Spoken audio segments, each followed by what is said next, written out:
ओम नमः शिवाय.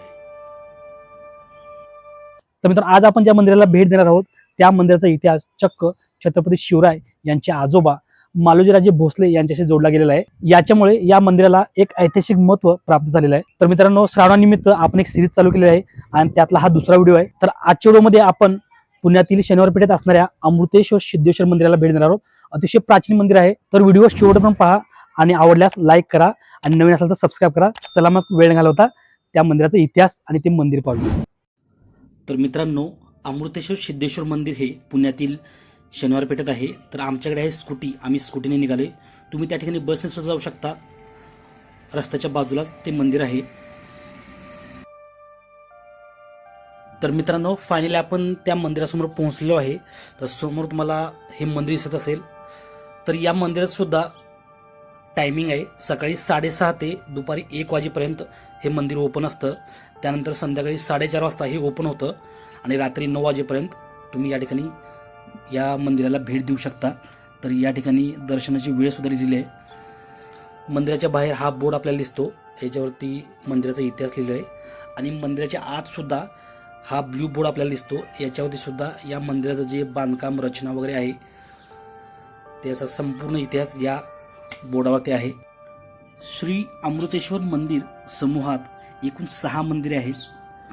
ही मंदिरे मुठा नदीच्या उजव्या काठावरती छत्रपती शिवाजी महाराजांचे आजोबा मालोजीराजे यांच्या काळापासून राजघराण्याच्या सेवेत असलेल्या ऐतिहासिक चित्राव कुटुंबाच्या मालकीच्या जमिनीवर स्थित आहेत. मंदिरात प्रवेश केल्यानंतर या ठिकाणी सर्वप्रथम आपल्याला हनुमानाचं दर्शन घ्यायला भेटतं. चित्राव कुटुंबाचा उल्लेख राजमाता जिजाऊ साहेब यांनी एका पत्रामध्ये प्राचीन आणि एक निष्ठावान सेवक म्हणून केलेला आहे. या मंदिराची जमीन शहाजीराजांनी 1633 मध्ये गानो गबाजी चित्राव यांना प्रदान केली होती. तर उजव्या बाजूला जे आहे ते सिद्धेश्वर मंदिर आहे इकडे, आणि डाव्या बाजूला अमृतेश्वर मंदिर आहे. इथे आलेल्या पुरामुळे मंदिराची थोडीशी दुरावस्था झाली होती. या मंदिराचे व्यवस्थापन अमृतेश्वर मंदिर ट्रस्ट पाहत आहे. जवळच असलेल्या मुठा नदीला पूर आला, त्यापासून मंदिराचे रक्षण करण्यासाठी मंदिराला लागूनच 12 ते 20 फुटाची दगडी भिंत बांधण्यात आली. मंदिराला पूर्वेकडील बाजूने पायऱ्या आहेत. कमानी आणि प्राचीन शैलीतील दरवाजांमुळे मंदिर अधिक आकर्षक बनले आहे. मंदिरात सकाळी 7:30 वाजता पूजा अर्चा केली जाते. ऐतिहासिकदृष्ट्या महत्त्वपूर्ण असलेल्या या मंदिराला पुणे महानगरपालिकेने वारसा स्थळाचा प्रथम श्रेणीचा दर्जा दिलेला आहे. तर आता आपण अमृतेश्वर मंदिराकडे आलेलो आहे.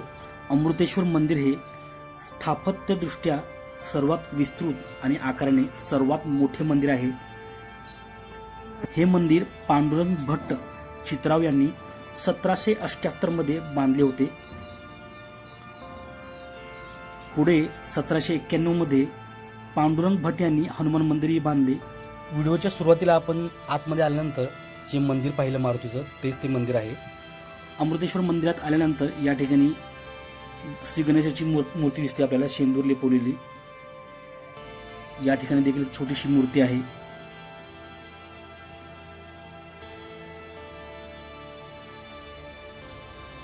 आता आपण या अमृतेश्वर मंदिराच्या आतमध्ये प्रवेश केलेला आहे. तुम्ही वरती बघू शकता किती सुंदर याची डिझायनिंग केलेली आहे. तर आतली जी बांधणी आहे काळा पाषाणातली आहे. या ठिकाणी एक प्रतिमा आहे गाभाऱ्यामध्ये देवीची. या ठिकाणी शंकर महाराजांची सुद्धा प्रतिमा आपल्याला या ठिकाणी पाहायला मिळते. या ठिकाणी साईबाबांची छोटीशी प्रतिमा आहे आणि या ठिकाणी प्रसन्न असे हे शिवलिंग आपल्याला दिसतं.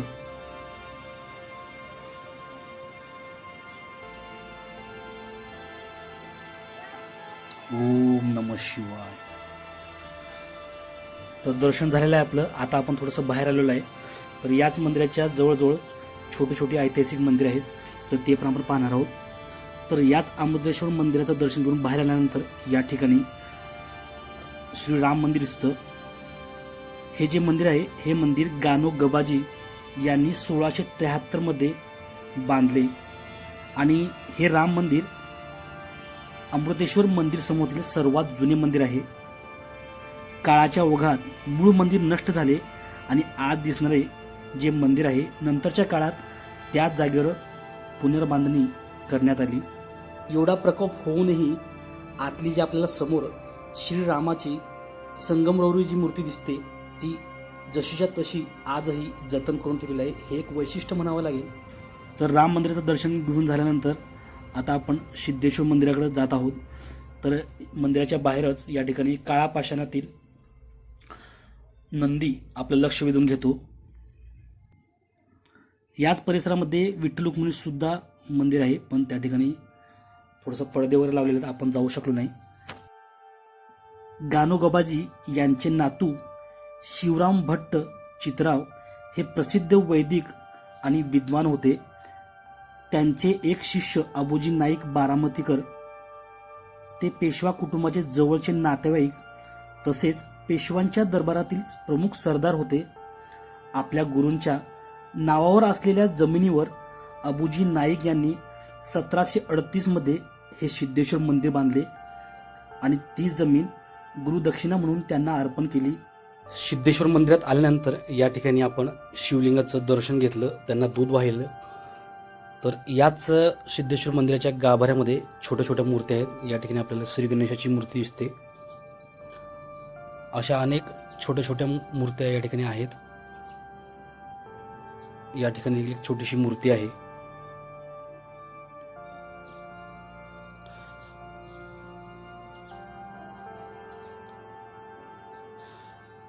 या ठिकाणी खाली 7 अश्व असलेली ही काळ्या पाषाणातील मूर्ती दिसते आपल्याला.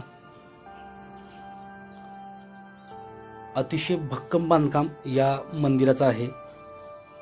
इथले तुम्ही दरवाजे पाहिलात तर तुम्हाला समजेल किती उत्तमदृष्ट्या या मंदिराचं बांधकाम केलेलं आहे आणि मजबूत आहे हे, त्यामुळे काळोकाळ हे टिकून राहतं.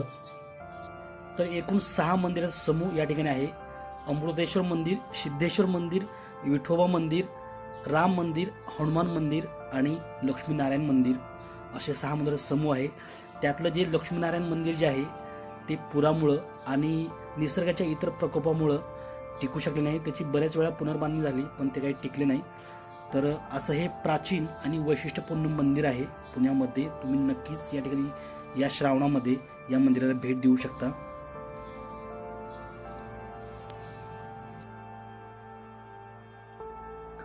तर मित्रांनो, व्हिडिओ कसा वाटला कमेंट करून मला नक्की सांगा.